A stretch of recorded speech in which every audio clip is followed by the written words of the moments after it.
Welcome to this rapid revision session on the Freedom Rides, 1961. What were the Freedom Rides in 1961? In 1956, the Supreme Court desegregated state buses.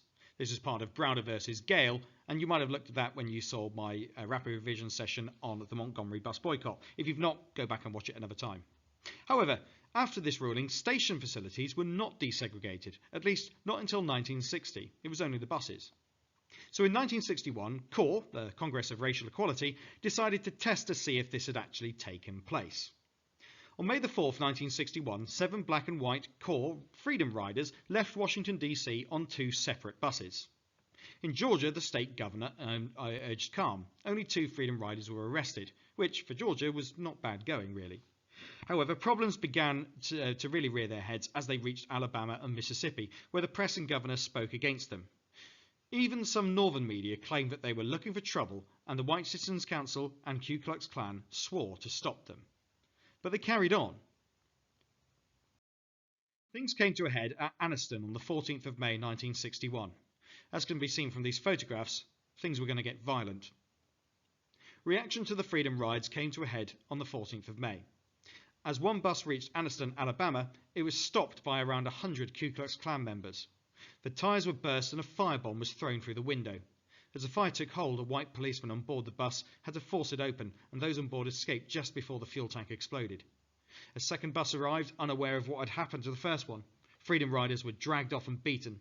The bus set off for Birmingham, Alabama, where the same thing happened. Local police chief Bull Connor ordered that the police should not stop the Ku Klux Klan from doing this. Both groups eventually escaped to Birmingham Airport with the help of the ACMHR, that's the Alabama Christian Movement for Human Rights. It's pretty miraculous that there were injuries, but actually no deaths during this event. It's not as if by firebombing a bus they were trying to just scare people. I'm pretty sure that the intent here was to harm people to the extent of actually murdering them, although, of course, that's my interpretation as a historian rather than something that you can prove. Nevertheless, you don't do things like this unless you're intending really serious harm to these people. So, what effect did this have? Well, part of the absurdity of this is that the ambulances that came to pick up the injured were themselves segregated, and that only delayed matters. Shocking images of beaten people lying on the ground with the flaming and burnt-out remains of their coach behind them spread around the world. Was this really the land of the free? The American government, again, would be forced to act. So why might this soldier be on the bus, as you can see in the photograph bottom right?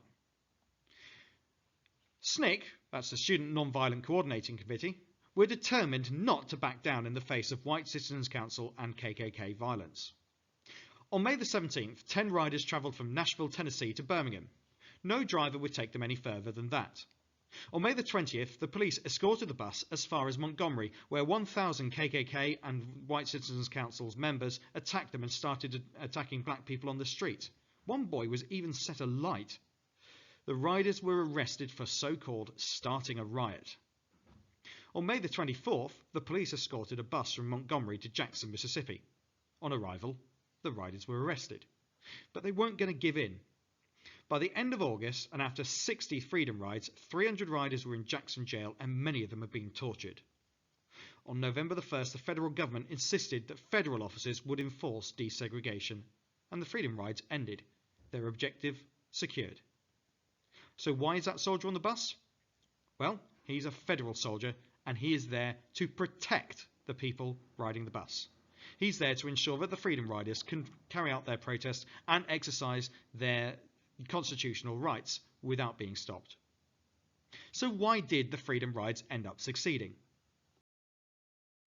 This can be split between 3 factors that you may have studied before: the commitment of the protesters, the publicity, and their organisation.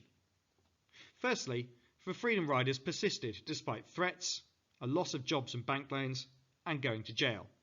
There were even terrorist bombings. That shows their commitment. However, such things also gained publicity.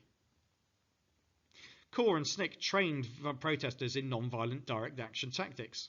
The media were kept informed, and campaigns aimed to provoke violence from racists. This, they knew, would gain publicity, but it also shows that these were organised protests. Federal government was also pushed to act when protesters kept on going. For example, the Freedom Rides kept on going throughout August, didn't they? And also because the tactics provoked racist violence. Consider too Birmingham, which we'll look at in a separate video. This caused a worldwide reaction. It shows the commitment of the protesters and their organisation, but also led to publicity. And so overall, there are a good number of reasons why these protests succeeded. Ultimately, commitment is linked to organisation, which is linked to publicity, which is linked to commitment. All of these things work together, and they mean success. Some final points then. The Freedom Rides followed up the desegregation of public transport by travelling on interstate buses from integrated states to the Deep South in 1961. This is another example of direct action protest. Again, protesters faced a violent backlash. For example, the firebombing of the bus in Anniston, Alabama on May the 14th, 1961. This time, states fought back, with trouble in Birmingham instigated by their commissioner in charge of so-called public security, Bull Connor. As with the Little Rock Nine, federal action enforced integration in the South. And so the Freedom Riders succeeded because of their commitment, their organisation, and the publicity that brought. I hope that's been useful to you. If it has, please like the video and subscribe to the channel for more. Thanks very much for watching.